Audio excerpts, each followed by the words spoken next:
right, everyone. I figure we can get this rolling a little bit with some housekeeping stuff up front, and then we can get to the meat of the meeting. So for those who don't know, I'm Larry Nutt. I am the chair for the Downtown Division. Thank you for coming.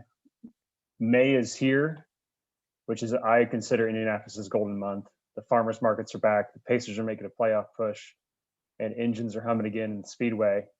Life is good. I wanted to kind of give you a housekeeping update on COVID and everything. At the beginning of the year, I mentioned that we would stay virtual until we no longer needed to be virtual, and that's still the plan. We feel that until we can meet in person safely indoors with no limit on capacity, virtual is the best course of action. Ultimately, we want to deliver our content to you all in the most effective, safest way possible, and I think virtual is that way right now. So until something changes, we have a little break here in July, so maybe we'll reevaluate in July and see what August looks like. But ultimately, I think this is working for us right now, and so we'll continue to stick with that. So let me share my screen here. Hold, please. Host, can I do that? Should be able to share, Larry. Oh, there we go. Oh, we're good. Thank you. And if we can make sure we're all muted. So I first introduced our lovely board, obviously myself. Crystal White's our vice chair. Rosie Newman, you've already heard from. She's our secretary. She kind of keeps us all in line. Todd Callion is our treasurer. Jen Short is our District 1 rep with my board. Michael Albrecht is our social committee chair. Laura Paul is our committee liaison with Brookside Park. And Lucy Chalian is our past chair. We meet weekly or monthly to talk about everything we're doing. Really appreciate all their efforts and all the dedication they do. So our sponsors, we would not be able to do this without y'all. We really appreciate it. ATA National Title, Century 21 Sheets, Downtown Ray Insurance Group, Davis Homes, Plaque Collective, Meridian Title, Home Team Inspection Service, Housemaster Inspections, Milestone Home Lending, and then today's sponsor, which is Elements. And I believe we have someone on the call. Hi, Larry. It's Shanika. I'm here. Hey, Shanika. Do you have any presentation? Would you like to share anything from your screen? I don't. I'm just going to chat with everybody if that's okay. Perfect. Okay. Great. Now I can see everybody. Hi, everyone. I'm Shanika Peterson. I'm with Elements Financial. I'm so excited for you all to be here today. I feel like I'm talking really loud, so excuse me. I have a little bit of a cold. But yes, I'm so excited to be here with you today. I'm glad that we have sponsored Downtown MyBor for several years now. And typically you get to see Louis Aparicio or Julie Bowering, but I'm stepping in today. So just wanted to give you some updates with Elements. We had a stellar year last year. I'm sure many of you did as well. So last year we were the #4 purchase lender in the Indy market share analysis. So that's great. And we were first amongst financial institutions. So you think about you think about Chase as a financial institution, Huntington, we were #1. So we're a credit union, federally insured as well. So for us, that's wonderful. Some updates for you all regarding some of our programs. We have updated our first-time homebuyer program loan amount to $350,000. Our professional program is now $1,250,000. So for those of you who've had the opportunity to work with either myself or someone on our team, I know that you're well apprised of those programs. The first-time homebuyer, for those of you who aren't, first-time homebuyer program allows you to put down 5% with no mortgage insurance, and that is a conventional loan product. And then the professional program will allow you to do up to 100% financing on $750,000. And then over that amount, you're required to put down 5%. I know a lot of questions I get on that professional program, what professions are included. So it's physicians, attorneys. We've added nurse anesthetist, what else? Nurse practitioners, pharmacists is a big one that I get a lot. We work closely with IU Health and Butler. So those folks are able to take advantage of that particular product. We also have a very strong construction lending program, which is very popular right now, just due to the market and where things are. It's pretty crazy out there with an existing home. And if something hits the market, it's gone. So with our single close construction, it's been very strong this year, and we are continuing to forge ahead with that program. And then something else that a lot of people don't know that we do offer bridge loans. So that could be something that you all could utilize, particularly in this market. If you have a seller who's kind of on the fence of not ready to list their home because they don't know where they're going to be going. If they have the capacity, we could potentially do a bridge loan for them and help them get into that next home prior to selling their current one. So again, if you haven't had the opportunity to work with myself or someone on the Elements team, I really encourage you to give us a try. If you have worked with us, you know how awesome we are and how invaluable our service and expertise has been. So that's my spiel. I hope I stayed under the 5 minutes. So I'm happy to be here and excited for this month's presentation as well. So thank you. Thank you so much, Shanika. Appreciate it. Appreciate all you guys do for our market as well. All right. So next, Brookside Elementary. It's our monthly ask. So every month we collect funds for Brookside Elementary School.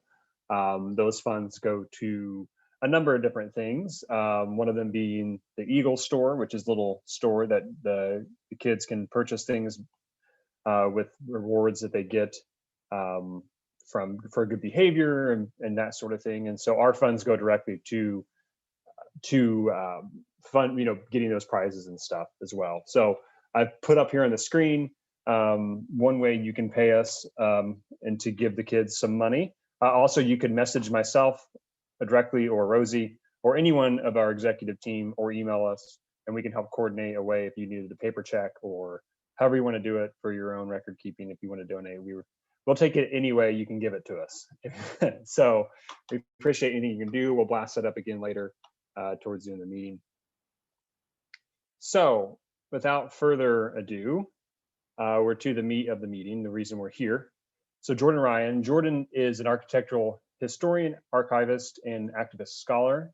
They most recently managed the Indianapolis Bicentennial Collecting Initiative and curated the Indianapolis Bicentennial Exhibition for the Historical Society of Indiana. They have a master's degree in public history from IUPUI and a bachelor's degree in art history from Heron. Their scholarship revolves around, that's not my notes there. Sorry about that. So Jordan, you can kind of take it away. I'm going to give you the ability to share your screen because I know you have a presentation, and then I will zip it up and let you go away. So thank you. Thanks. All right.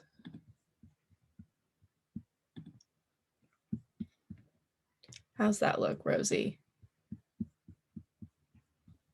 Looking good, Jordan. Can't wait.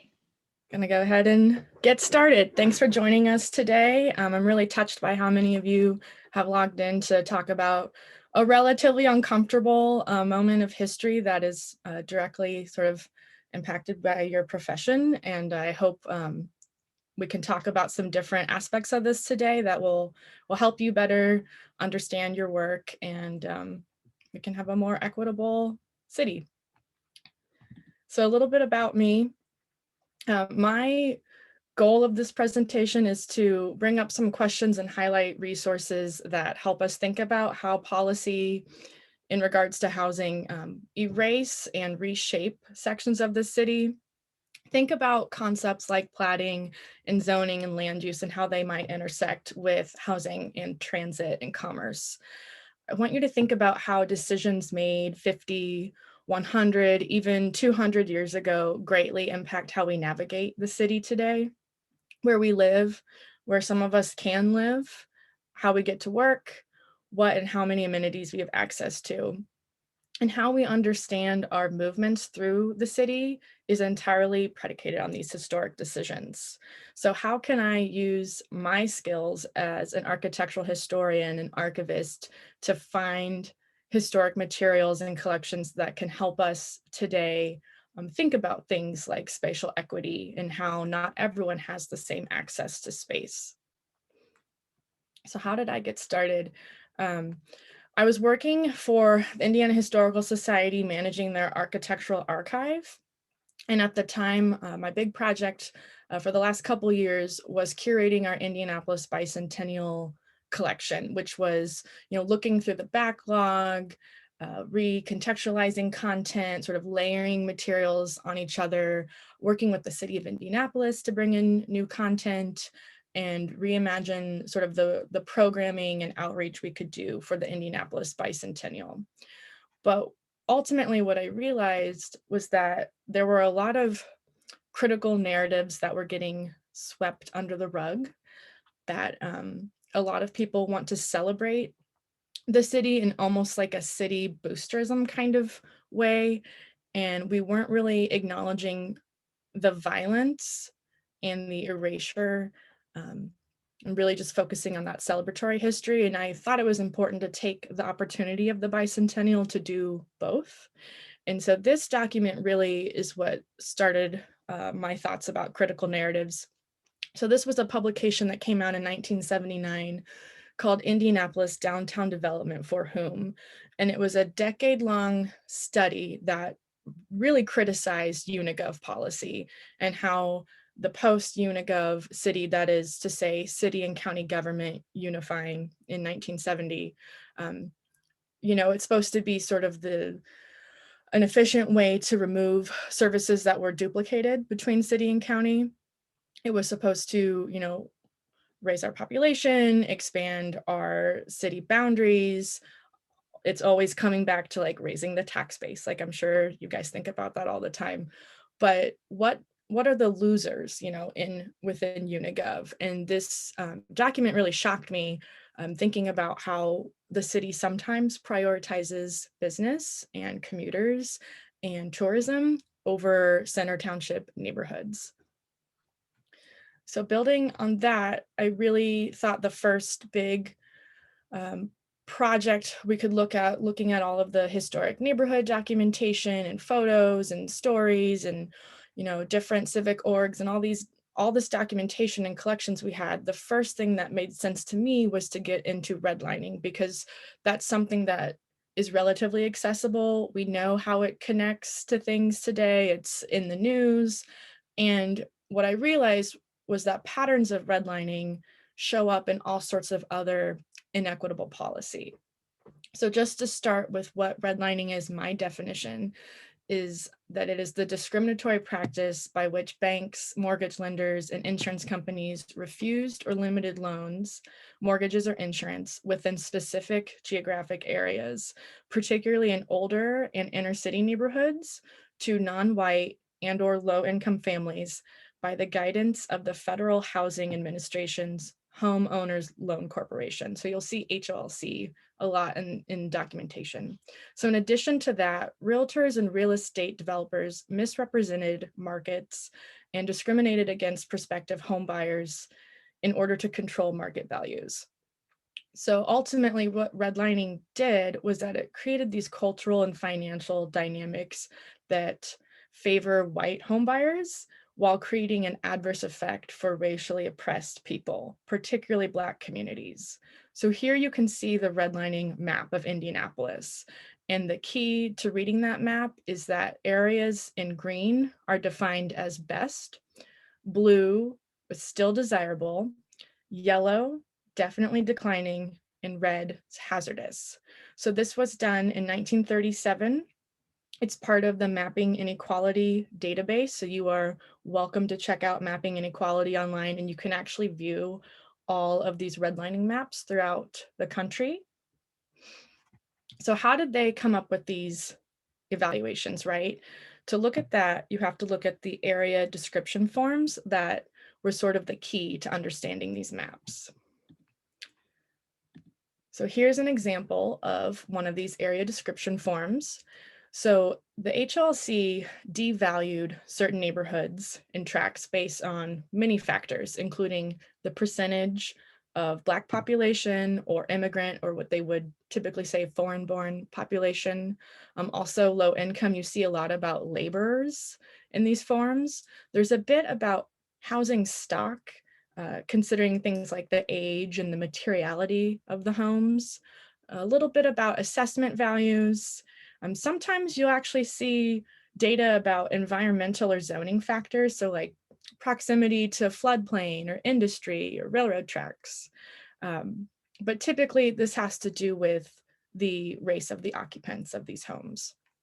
So you can see here, this is an example from the northeast section of downtown, and under clarifying remarks, I've underlined better class Negroes, but they still redlined the area. Here are some more examples from Indianapolis. Up at the top, we've got Northwest Central section, detrimental influence, almost solid Negro.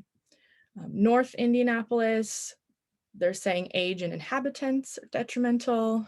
And then again, Northeast Central, this is one of those kind of interesting zoning, environmental reasons, but they're saying, you know, very old houses remodeled into cheap apartments, part is factory district.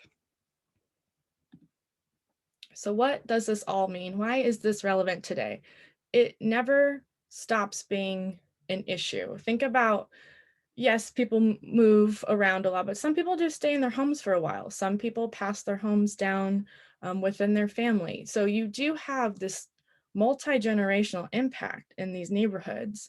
And we're still talking about all these implications in the contemporary ways that redlining is embedded into our housing and financial systems. So one aspect that has really, come to light, I feel like in the last few years, is how real estate agents played direct roles in housing discrimination. Through redlining, blockbusting, upholding racial covenants. So I want to dive a little bit into the legacy of your profession, since I feel like this is a really good opportunity to do that. So as I mentioned before in my definition of redlining, realtors and real estate agents controlled the market by, selecting certain homes and certain neighborhoods for certain clients that can be referred to as steering. But there's also, the HOLC, so the federal government enlisted local real estate agents in different cities to help them work on those area description forms, which, ultimately redline neighborhoods. So your profession was directly involved with the creation of redlining maps, which is a lot to take in. But there's also more covert ways that realtors were involved with housing segregation and discrimination. And if you haven't looked at the Newsday study, Long Island Divided, that's a really interesting report that I'd recommend checking out online after this talk, that talks more about sort of contemporary forms of redlining and real estate. But I want to talk about some historic examples first. So thinking about ways you might uphold racism through participation and agitation in neighborhood protective groups, which are sort of like neighborhood associations today, but you'd see a lot in the 19-teens, 1930s in the newspaper. They would talk about these protective groups. So these groups would use surveillance and intimidation tactics to uphold power. If a Black family moved into a predominantly white neighborhood, it was really common to see newspaper reports and clippings of, these protective groups seeking legal action, building spite fences, which would be like absurd, 6, 8, 10 feet tall fences around a property, totally violating code enforcement, but different intimidation and fear tactics to push them out. So this shows you an Indy Star article from December 9th, 1930. And it is about a Black doctor, Dr. Clarence Lucas, who moved into a neighborhood at 39th and Central. So think about like where Meridian, Kessler kind of neighborhood is today. So he moves into this really nice modern stucco house, and the neighborhood is not okay with that. They're not okay with non-whites moving into the neighborhood. So they want him to sell the property. They don't want him to live there. And here you can see a month later in Indianapolis Recorder, there's a story about Dr. Lucas leaving his Central Avenue home that he had just bought a month before. He's pushed out by the Protective League, who I should have mentioned. Let's see, down here, T.E. Grinsdale was the president of the Indianapolis Real Estate Board, which is the precursor to MIBOR. He's a realtor, he lives in the neighborhood, he's running this Protective League, and he's the president of your institution. He is able to kick Dr. Lucas out. And what is really shocking is the Neighborhood Protective League was considering to sort of boycott Dr. Lucas by firing every colored domestic in the neighborhood. There are upwards of 300 colored domestic servants employed in the Central Avenue neighborhood. So, you know, people like maids and cooks and drivers, this neighborhood was going to fire all of these non-white employees just to force Dr. Lucas to sell his house because they didn't want him in the neighborhood, and it worked.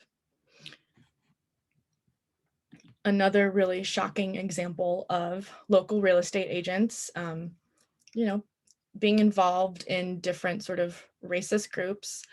We have to talk about the KKK. So there's evidence of local realtors being members of the Indianapolis Marion County KKK chapter. So this was the 1920s KKK. You know, there is hate directed at Catholics, at immigrants, at Jews, at non-white racial minorities. Obviously, that's an impact to the housing market, right? So this is a newspaper called Tolerance that came out of Chicago that somehow got access to all 12,000 or so registered Marion County KKK members, and they published it in their newspaper. So this is a pretty impressive, you know, historical document. The mayor at the time, Mayor Duval of Indianapolis, was on this list. Like there's a lot of power players of Indianapolis on this list. And I've been manually scrolling through it. And so far I have found 5 local realtors on that list. And obviously that would impact the housing market. And these were not just run-of-the-mill guys. I started looking into them, and I think Robert Allison was a president of the precursor to MIBOR, and Mr. Shellhorn actually was on like the building code, like code policy task force for the mayor. So these are people who, you know, are making decisions on behalf of others for their profession. And, you know, my point here is not to make you feel bad. There are plenty of other professions listed on here. I mean, there's pharmacists, there's judges, saloon owners, candy makers. The point is that this is really pervasive. But when it comes to neighborhood segregation, we have to consider how much of an impact that real estate professionals who have this documented bias of racism and xenophobia and you know, other discriminatory tendencies, you know, obviously there's an impact there on where people might have access to decide where they want to live. So I think that's worth mentioning. And obviously, you know, as you're probably aware, in 2020, the new president of the National Association of Realtors acknowledged, you know, the role of the real estate industry in housing discrimination and segregation, and, you know, the direct work of your profession working with the HLC in determining these redlining maps. So there's been a lot of sort of acknowledgements, and, you know, where do we go from here as a profession? I do think it is important to note here, if you look this part of the screen, the NAR originally opposed the passage of the Fair Housing Act in 1968. So, you know, that's a reaction that's pretty shocking, but maybe not surprising, all things considered. So, you know, there's a lot of ground to still cover, but I think it's, there's reason to be hopeful about sort of, changing course and thinking more about spatial equity today.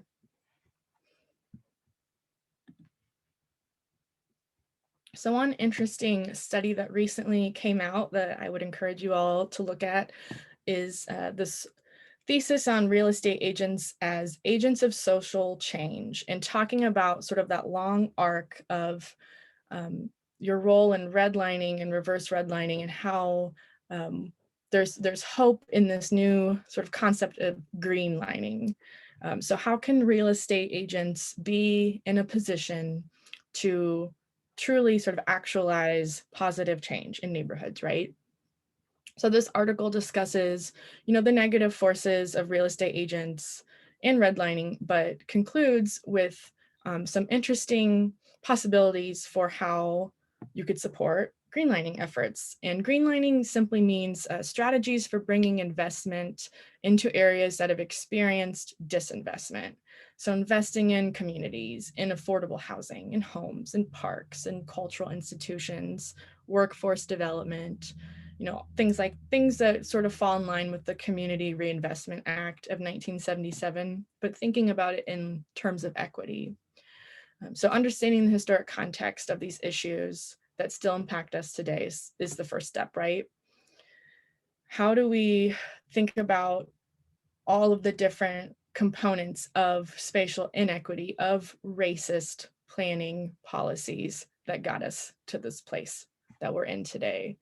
So now I'm going to pivot a little bit, because my argument overall is that, yes, redlining is a very concrete subject that we can grasp, we can see the maps, we can see its impact, but I actually think that all sorts of discriminatory housing policies that happen post redlining and a little bit before, it's all patterns in the same areas. And that's what I want to talk about now, just so you can sort of see that wide brushstroke kind of perspective and think about how certain areas that have chronic disinvestment, how it's all connected. So I want to use Indiana Avenue as my example. I use that as my case study a lot because a lot of my other research focuses on the Northwest quadrant. So let's think about racial discrimination, displacement, demolitions, sort of all that, and think about how we live with these historic policies today. So this is the Northwest Side in 1916. You're looking at about the 400 to 900 block of Indiana Avenue is that diagonal straight here. Here's the canal. Here we are in 1941. So again, we're looking at pretty dense blocks, about the same amount of development. We've got Lockfield Gardens now populated up here. What happens next? Look at 1979. We see a lot of violence to the landscape, right? You see a lot of demolition. Obviously, that means families are displaced, businesses are displaced. A lot of it is on Indiana Avenue. So let's compare. Here I've got aerials of 1941 versus 1986, just to really think about both this displacement along Indiana Avenue and then look at all of this housing displacement for IUPUI. So this is showing you destruction after multiple inequitable policies. So you can see significant demolition, destruction, and this may seem a bit like a pivot, but I'm going to show you how the 20th century got us in this mess that we're in today. So this is probably one of my more radical slides. So my argument is that redlining is just a piece of the puzzle. I want to talk about other historic racist planning policies. I want to think about how white supremacy capitalism does sort of work within these overt systems to eliminate access and opportunity. And when they get exposed, they create new systems to sort of continue that work. When I say displacement, my definition of displacement is that residents can no longer afford to remain in their homes due to either rising rents or rising property taxes Residents may be forced out due to eminent domain, dropped leases, evictions, or conditions that make their homes unlivable. Residents could be discriminated against, or there are changes in land use or zoning that they simply cannot live there anymore. So first, I want to take a step back about 2 decades before redlining and mention racial covenants. So a racial covenant is a legal documentation on the transfer of property. And typically when we say a racial covenant, we mean that a homeowner is restricting the next homeowner based on race, ethnicity, sometimes religion. If you want to learn more about racial covenants, I would suggest checking out Mapping Prejudice online, which is based in Minneapolis. We don't have the luxury of doing a lot of racial covenant work in Indianapolis because we lost a lot of our early covenants in a courthouse fire. We threw away a lot of records when we moved from the county courthouse to the city county building. And the covenants that are still in existence are not easily accessible at the moment. But this is one we have based on the area of 45th and Central Avenue, which ironically is just 6 blocks north of where those newspaper clippings I showed you with Dr. Lucas when he kind of got forced out of the neighborhood. So we're in the same area. So this racial covenant, as you can see where I have it bracketed, it says that racial restrictions, the ownership or occupancy of lots and buildings in this edition are forever restricted to the members of the pure white race. No Negro, mulatto, Japanese, Chinese, or person of any race or mixture of race, except members of the pure white race, shall acquire title to any lot or building. There's a whole lot of this going on in covenants at the time. And this was pretty standard. It was ruled unconstitutional by the Supreme Court in 1948 in the Shelley versus Kramer case. But still, even after you sort of outlaw this, it has limited opportunities and has forever changed these neighborhoods to an extent. So this is what's happening before redlining. Now we're going to go forward in time and talk about the 1940s, sort of building upon redlining policy. The next thing that comes down the pipeline from the federal government is urban renewal. So urban renewal is a federal policy, 1940s and 1950s, where we're thinking about how old parts of our downtowns are. The idea is that cities are overcrowded, housing stock is aged, things are in poor condition. You see a lot of, they'll call it slums a lot of the times. So the federal government, and then sometimes there's cases where municipal authorities are brought in. Usually this would be like a local public housing kind of department. They're selecting areas for slum clearance in the 1940s and 50s. And this is vast demolition. Everyone's getting displaced. They're not typically offering another housing option. It's just, here's what we're going to offer you for your home. Go find something. This is compounded by a few other factors going on in the 40s and 50s, the GI Bill, which is bringing around like early forms of suburbanization, not the suburbs we think of today, but like the first ring of suburbs. So there's a lot of disinvestment and displacement going on here. And these are the 6 areas that were selected for urban renewal in Indianapolis. And this is what the black outlines are. And what do you notice about them? 5 of the 6 are in previously redlined areas. And that 6th one is in a yellow area, which is considered definitely declining. So yeah, does this make sense? But we're going to keep seeing this pattern is my bigger argument. And then I'm working on this sort of side study where I'm looking at buildings and architecture and the materials and sort of the maintenance they're at, because I actually don't buy the argument that they're ever being ranked or evaluated based on age and material. I think it's all about inhabitants and race. I don't actually buy the housing argument. So this is just one area I selected in on the Northeast Quad, so just right off Mass Ave. This is a picture of some really, nice kind of Beaux-Arts looking apartment buildings that were demolished for this pretty empty space down here, which sat vacant for decades. It was supposed to be part of Riley Towers, and the Riley Towers project wasn't very successful. So they only built 2 of the tall towers instead of, I think they're supposed to be like 7 or 9. So this area was vacant forever until we got Renaissance Place, those duplex and quadplex sort of suburban homes. But that's what used to be in the area. So after urban renewal comes urban highways. And I've got outlined in red, that's showing you where Indiana Avenue is, just to sort of orient yourself to the space. So displacement and redevelopment continue with the Federal Highway Act of 1956. So this is bringing in that inner loop highway system you see here on the right in the 1979 aerial. So the inner loop highway system is particularly detrimental because of all these established, these built up neighborhoods that get cut off from downtown. Neighborhoods are bisected.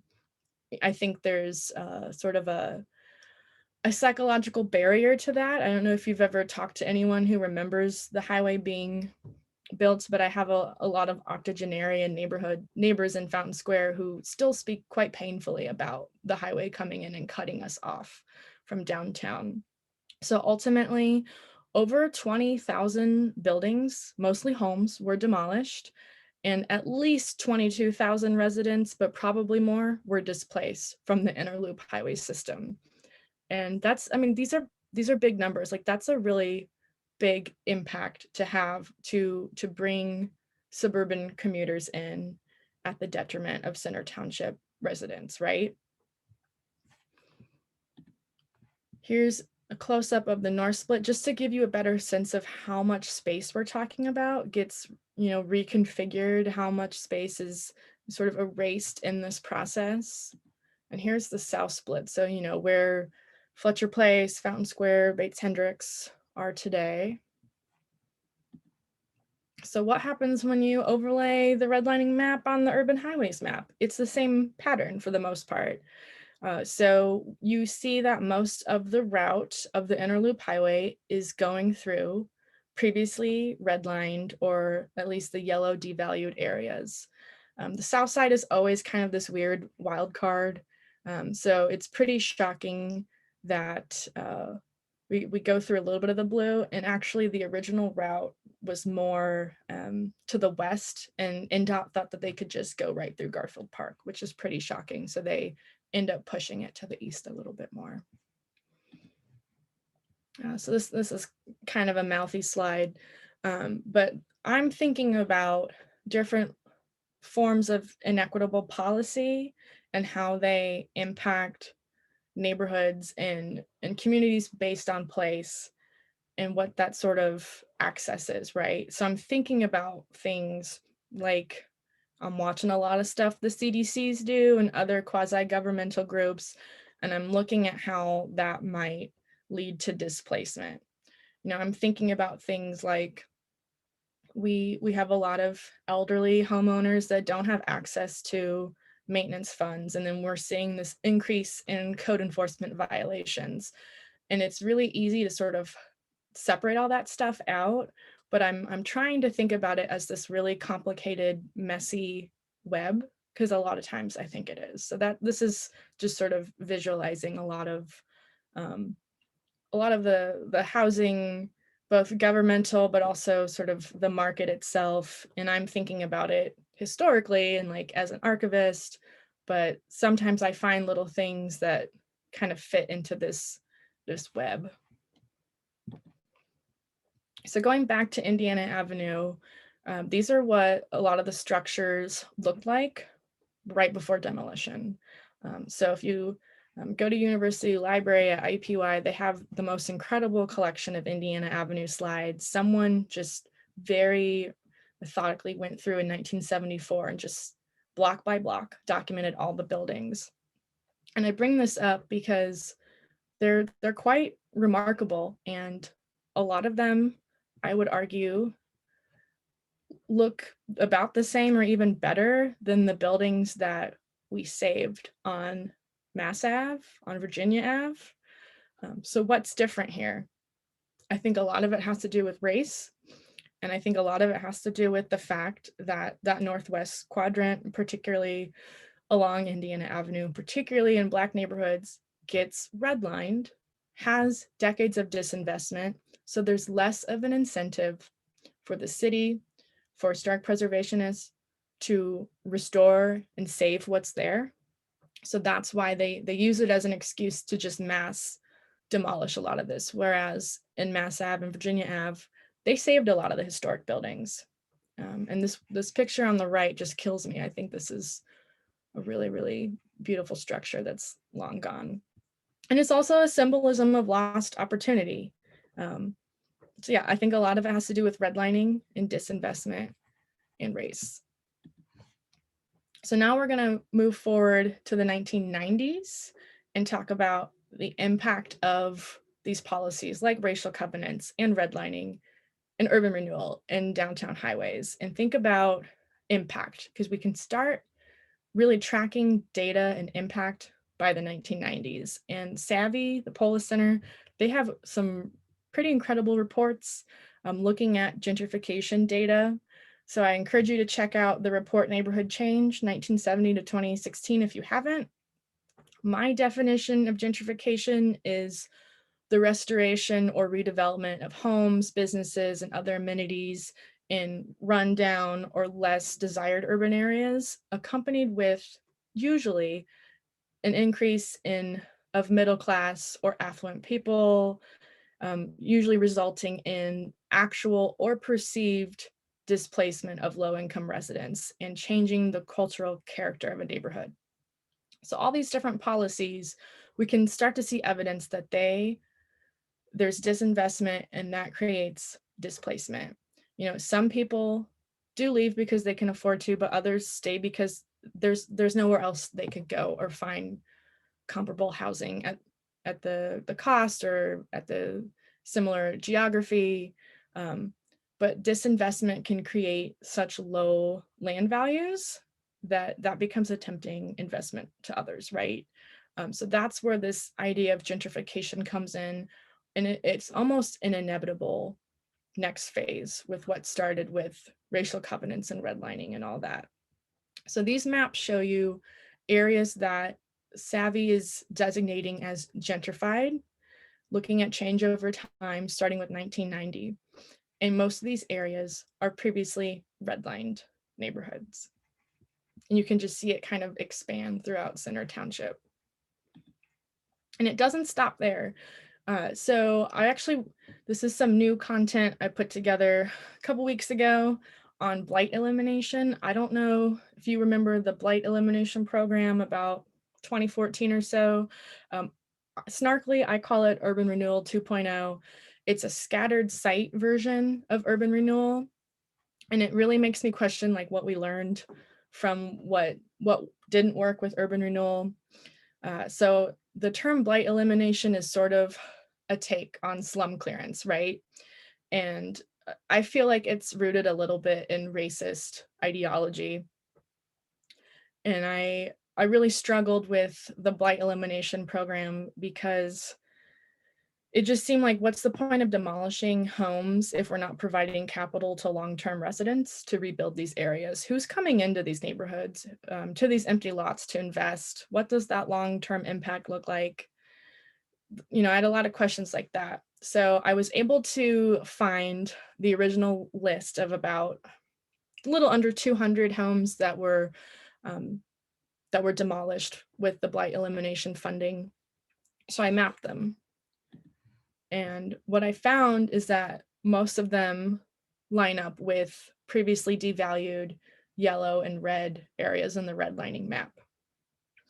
So that to me shows still that long trend of disinvestment and how it's really difficult for certain neighborhoods and communities to recover after decades of strategic disinvestment. And it's getting worse. It continues with evictions. You know, Indianapolis's eviction rate is almost 5% higher than the national average, and the pandemic didn't help. You know, we are in an eviction crisis, and that might have a little bit less to do with your work, but I think it's still related. So I encourage you to check out the Eviction Lab data portal. So I mapped the eviction data on top of the redlining map. So the bigger the bubble, the more evictions there are in a tract. And obviously keep in mind that the eviction data is coming out of 2016 Indianapolis, which means the Marion County boundaries, whereas the redlining map of 1937 is the 1937 city boundary, which is, Center Township starting to extend in the other townships. So that's why you're seeing bubbles in areas where there's no redlining map. But you definitely see this really strong sort of stretch from east to west, just north of downtown. And then we've got a really big cluster on the east side, and it's a lot of these previously devalued, red and yellow areas. And then the bubbles are smaller, in the green areas. And even we can see this trend in opportunity zones. So I think about opportunity zones as sort of this, 80+ year legacy of planning and displacement that's leading us to this place of mass disinvestment, of crippled infrastructure, there's a huge need for a lot of investment in these areas to help with quality of life issues. And the Tax Cut and Jobs Act of 2017 is what brought this opportunity zone policy into effect. And it was supposed to help reinvest neighborhoods, right? So it was really a lucrative capital gains tax subsidy that would invest in business and property in these low-income neighborhoods. I struggled with the lack of community oversight policy, and about 2 weeks ago, preliminary findings finally dropped, and it was sort of a Christmas day for a data nerd like me. But what they discovered was that here's the reports here on the right. What they discovered was that opportunity zone investment was highly spatially concentrated. 16% of all opportunity zone tracts received all investment. So 84% received nothing. It all went into 16% of it. The investment was concentrated in the real estate sector, along with construction and finance and insurance. A lot of opportunity zone investment went in tracts that already had more income growth, increasing numbers of college graduates, and declining numbers of Black and Hispanic population. These are all measures of gentrification. So I really have a red flag about opportunity zone strategies. So this map is showing you the areas that were selected in Indianapolis. And I mean, quite frankly, between us, I was relieved that my neighborhood had gentrified just enough to not be an opportunity zone, because I really struggled with this policy and the lack of community engagement. So when you put that map over the redlining map, what do we see again? We see it's mostly in these devalued red and yellow areas from the redlining map. And then again, thinking about sort of on a local level, one of the first maps I did was considering LISC's Great Places 2020. So this was a local strategy to reinvest in neighborhoods and think about infrastructure and, commercial corridors and, building facades, things like that. And what do we see here? 4 of the 5 neighborhoods selected for Great Places 2020 are formerly redlined, which again is just sort of reiterating that need after decades of planned disinvestment to reinvest in these communities. I apologize for how sloppy this infographic is that I made on PowerPoint slide, but I'm thinking about how all these different policies really intersect with this idea of spatial equity, spatial inequity. And obviously I'm just an architectural historian, I'm just an archivist.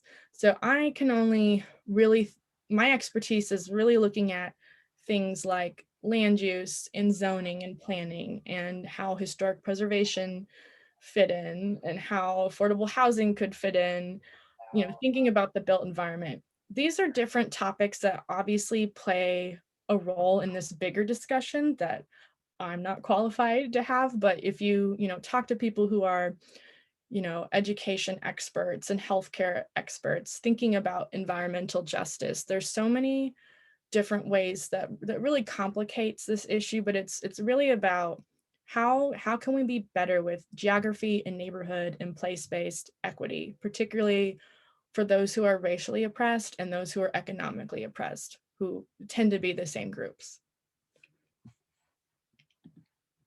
So there's a lot of work, a lot of scholarship still to do on these issues.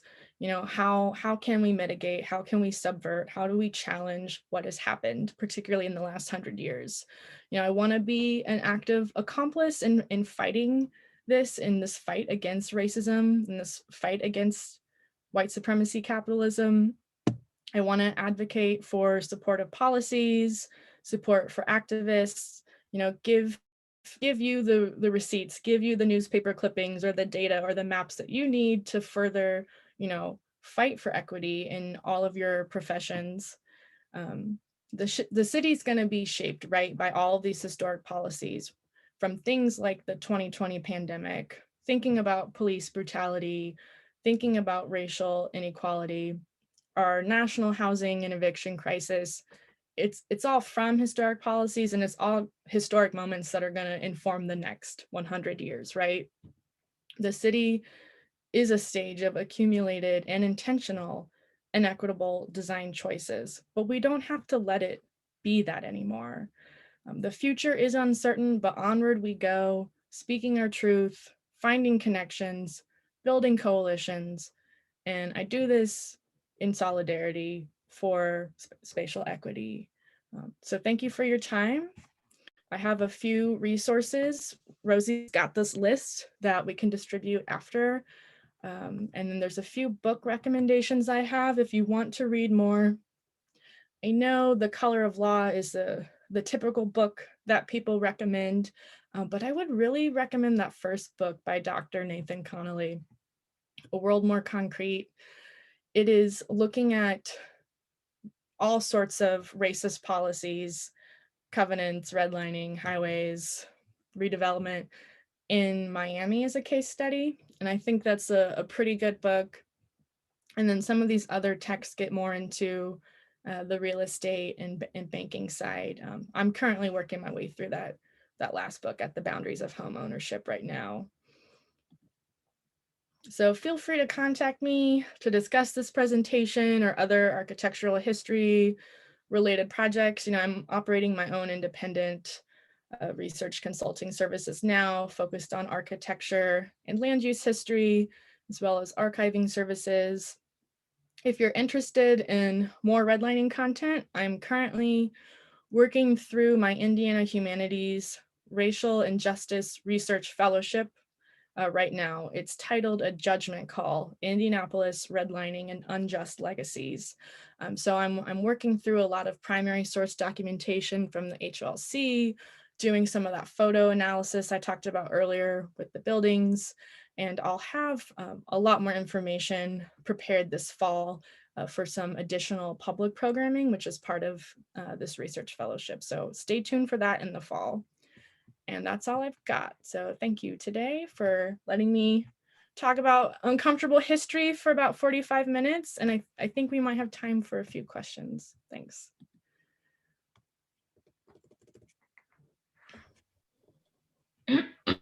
Thank you, Jordan. I think there was a few questions in here. Some of the stuff, the common question is, will we be sharing this? So as Rosie mentioned, there'll be a recording of this entire call on our YouTube channel. It'll be shared on our Facebook group. So if you're part of that, you'll be able to find it there. Also, we'll put it on communication going forward as far as where to send that goes. But I believe I saw a question up here from Tad. And if you have other questions, just raise your hand and you can just start chatting as well. Yeah, the question from Tad, I actually have it pulled up. So Jordan, he asked, of the 22,000 downtown residents that were displaced due to the 6570 construction, do you have a demographic breakdown of that number by any chance? No, so that's a really tricky thing. Without accusing any government entity or department, the information we should have archivally doesn't exist, and it's really bizarre. So I'm waiting on potentially some funding to basically start from scratch, because I think it would be really helpful for people to have a breakdown by neighborhood, by project, whether it's 65, 70, or, you know, the leg together. I think it would be helpful to be able to sort of toggle that data based on, you know, how many houses per neighborhood, how many businesses. You could probably, using census and city directory data, even break down, you know, the number of family members in some cases. So that doesn't really exist for us now, but it's something I'm hoping I'll be able to do as I move forward after I sort of wrap up my redlining research. I want to move more into the highways talk because, you know, for the next 18 months, the North Split's going to be closed and people are about to be real mad about all that, even though I feel like we've been talking about it for years. But I think this whole 65, 70, you know, they're essentially tearing it down to rebuild it mostly the same way. It's upsetting, and we're repeating history. And I think this is going to be a conversation we'll be having for a while as a community. So stay tuned, Tad. That's so good. It looks like Dee asked a question in the chat, and Dee, I know you have your hand raised, so I'll read your question. If you have something to add, please jump in. But she asked, I'm interested in hearing your opinion of the South Side. What did happen? Yeah, so the South Side, I always say it's this weird wild card. So if you look at, oh, how do I say this without being super boring? So city, county, council districts. There's this amazing like mapping historian, Dr. Bulow. He's not here in Indianapolis anymore, but he and I were going over these maps maybe 2 years ago. And what he was able to track was that, so the South Side actually develops first. I know we think of the North Side as like the really, you know, robust like housing corridor, but think about Indianapolis around, you know, the 1850s to 1870s. Downtown exists, and then outside of the mile square, that's where everyone lives. So Lockerbie, Cottage Home, Fletcher Place, Ransom Place, this is where everyone's living for the most part. And the South Side actually develops first, believe it or not. It's hard to imagine because Lilly has basically destroyed the whole neighborhood, but the old South Side, Babe Denny, Concord, you know, Holy Rosary, that's all a huge neighborhood. And you have this, there's a moment, I want to say it's maybe the 1860s, where council representation flips. So it's based on population. They draw these maps, and Washington Street tends to be like the border of North versus South. And something happens where they draw the boundaries, and the north of Washington Street gets one more district than the South Side. And all the South Side neighbors are like, what the heck? Now we're always going to be outvoted, right? So if there's any sort of infrastructure or development or funding debate happening in the council, what's to stop these North Side, you know, north of Washington Street councilors from outnumbering us by one now? And, you know, we don't have that issue. You know, we're a lot bigger, and there's all sorts of complicated geographic debates with our city county council now, but at the time it was a little bit more simple based on geography and the size of the city. So once that happened, the North Side dominates the South Side. So you see the residential increase, the population increase. The South Side also gets dinged by the railroad tracks. So now industry's moving in on the South Side. Homes are getting demolished, you know, industrial areas are expanding. So the South Side loses some agency, both from the council and from the development of industry. I think so those are two like very tangible, you know, pieces of evidence. Me editorializing, I also think there's a little bit of a lack of political agency and organizing happening as we lose certain communities, and we are seeing more displacement, you know, based on Lilly corporate headquarters expanding and taking up blocks and blocks of housing, just like you see IUPUI doing it on the West Side. And then certainly I-70 doesn't help, you know, with that. So that's another hit to the South Side. But, I think if we look at demographics, there is sort of a Wild West mentality in some ways on the South Side, and that all plays a role in it. So yeah, it's transportation, it's housing, it's representation in local government, and then it's sort of the population keeps changing as different factors change our landscape. That's so great. We have a couple more questions that have come in. Tiffany asked, I'm interested in your thoughts on high density housing projects in the suburbs to attract workers. Do you see them as helpful or harming to previously displaced people? I'm wondering if continued renting is good. Yeah, that's a really interesting question, Tiffany. As a historian and not a affordable housing advocate, I'm probably not the best person to answer that, but I definitely think people should have options. You shouldn't be forced to keep renting if you want home ownership, if you want to build equity for your family. So having affordable and permanently affordable home ownership options throughout the city and the suburbs. I think the more options we provide, the healthier people can be and healthier our economy can be. There have been a lot of reports that the healthiest neighborhoods are those with, mixed income and different types of diversity. And then the high density part is interesting. So I always sort of backtrack on density and say that not all density is good density, and density exists on a spectrum, right? So we got to be careful with how we define density, because I actually think it is really site specific, within the context.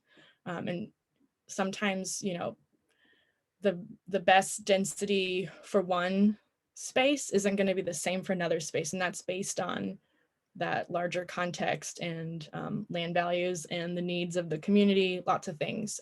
But thinking about density as a spectrum, I think is really important. But yeah, having places throughout the city and the suburbs for workers, giving people the options to make the best decision for their situation is always a good thing. People shouldn't be forced to live in only one area because that's all they can afford, or that's the only transit option to get to work. I'm all about choices. That's great. Okay, some of these questions that have come in, I'm not sure if you have answers for them, but I'm going to ask them anyway. Do you know if there are any plans to address communities that are still experiencing food deserts because their communities were broken up? Yeah, I don't do a lot of sort of nutrition or food work. I know how that fits into spatial equity, but that's probably a question for the Kepler Institute or I think there's a new project within the city that's mapping food deserts, but that's not something I've worked on. So to build on Esther's question, I think my redlining research needs to go in the direction of mapping things like the changes in the public school system and park access.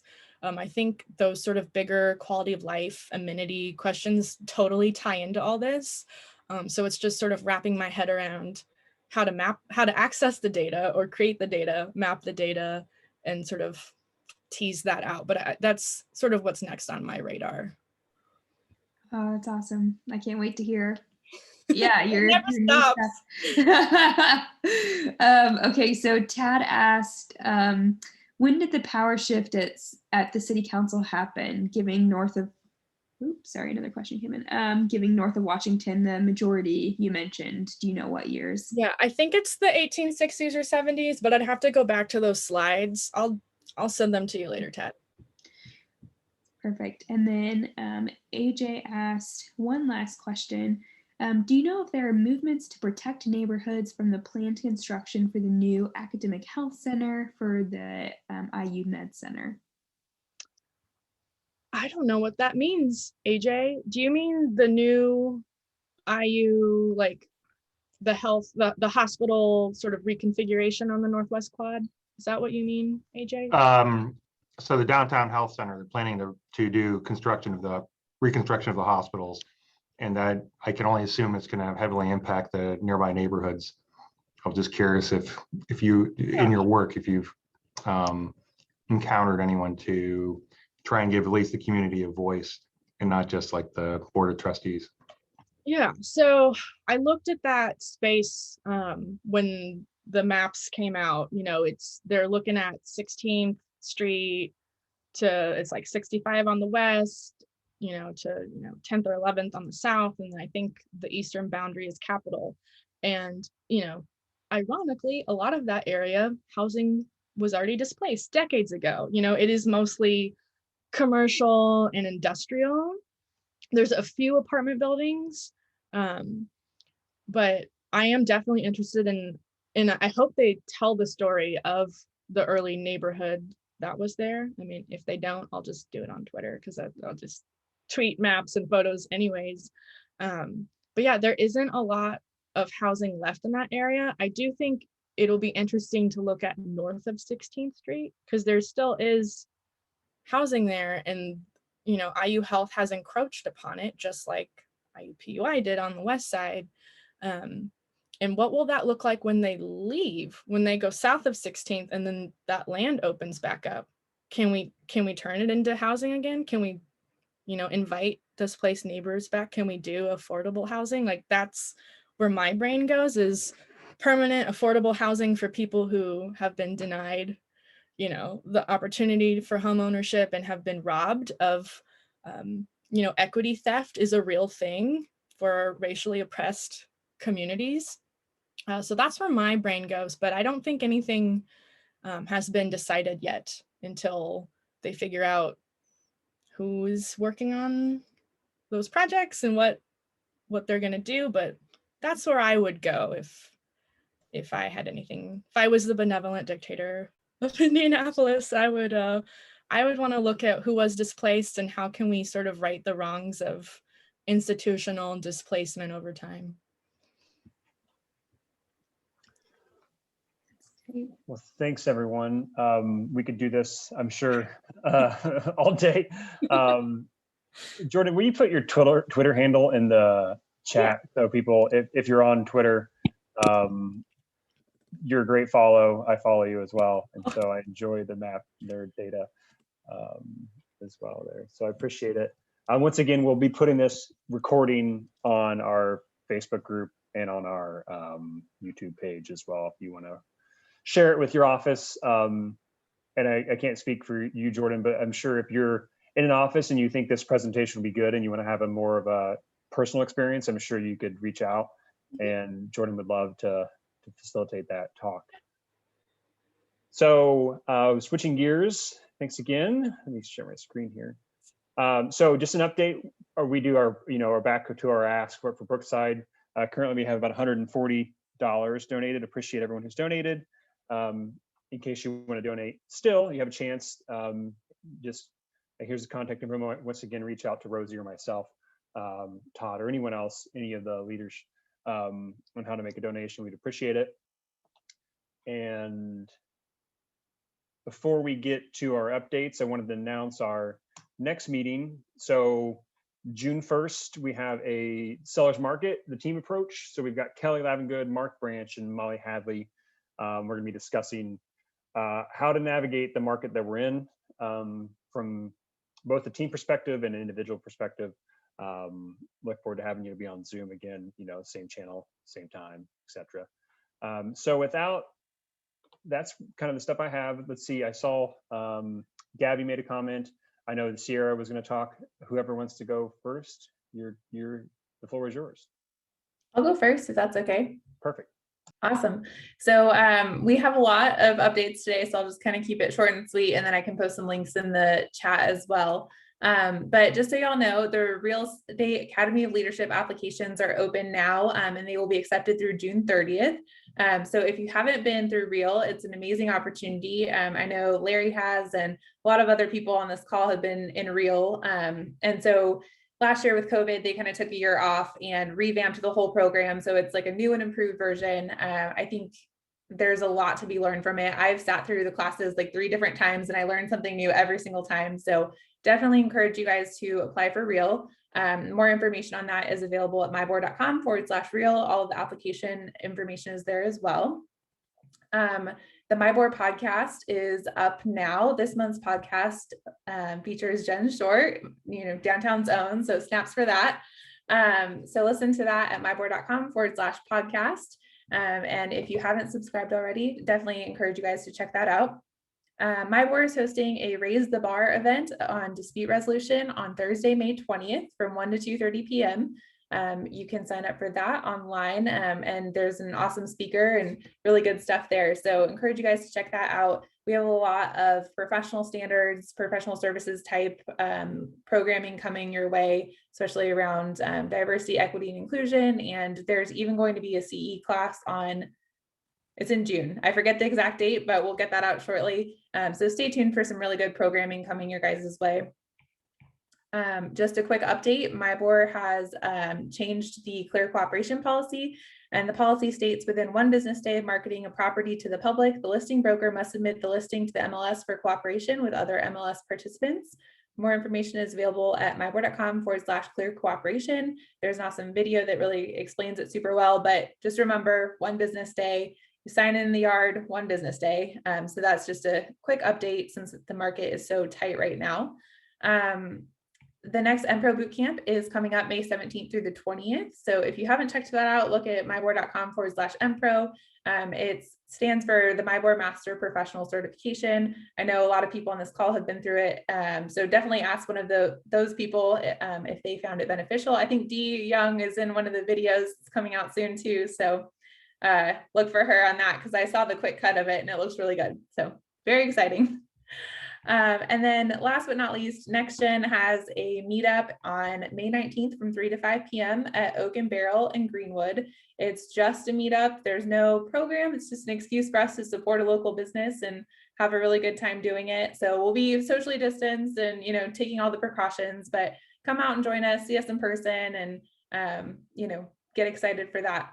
Also, save the date for June 16th because we'll be volunteering with NeighborLink, and there will be more information to come on that. But if you haven't heard of NeighborLink, they help seniors and other people age and live in their homes in place, and they help fix up houses and things that like that need additional assistance. So it's going to be a really good day. It'll be from 8 to 2, so mark your calendars, and hopefully you guys will join us then. And I will give it off to Gabby for the foundation update. Thanks, Sierra. Sierra and I are twinning in our Realtor Foundation here today. May is Mental Health Awareness Month, and the Realtor Foundation wants to make sure we put a spotlight on the link between homelessness and mental health. In Indy, 45% of those who are experiencing homelessness have a serious mental illness in comparison to only 6% of all Americans. The stress of experiencing homelessness may worsen previous mental illnesses and encourage anxiety and fear and depression and sleeplessness and even substance abuse. So what better way to manage our own mental health than physical fitness and getting outside? So in May, the Realtor Foundation is hosting a run, walk, bike, fitness challenge made just for you. You pick your own fitness challenge, pick your location, pick your time, do it on your own.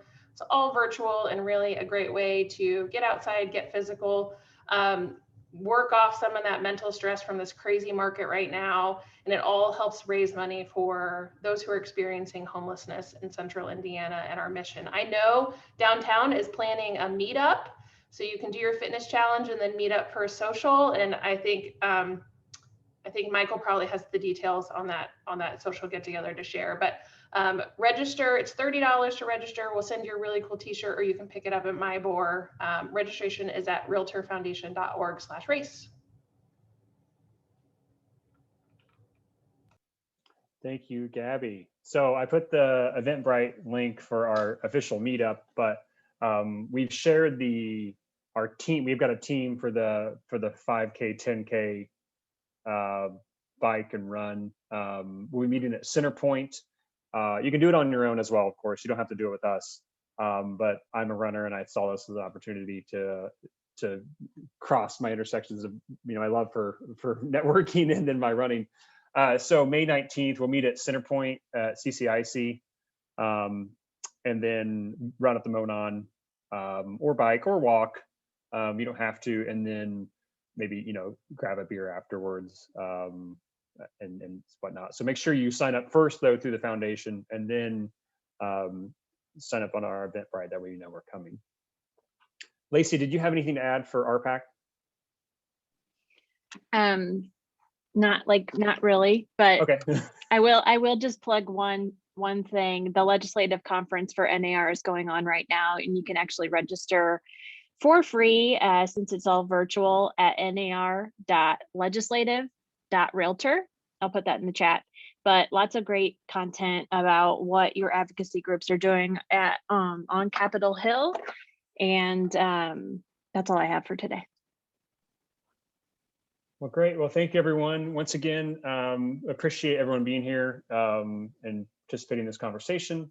Once again, if you're not part of our Facebook group, make sure to search Greater Downtown MIBOR and request to join the group. You do need to have a member, so make sure you have a MIBOR number, you enter in there, and then you'll see our content as far as sponsorship information, upcoming meetings, social events, whatever we do.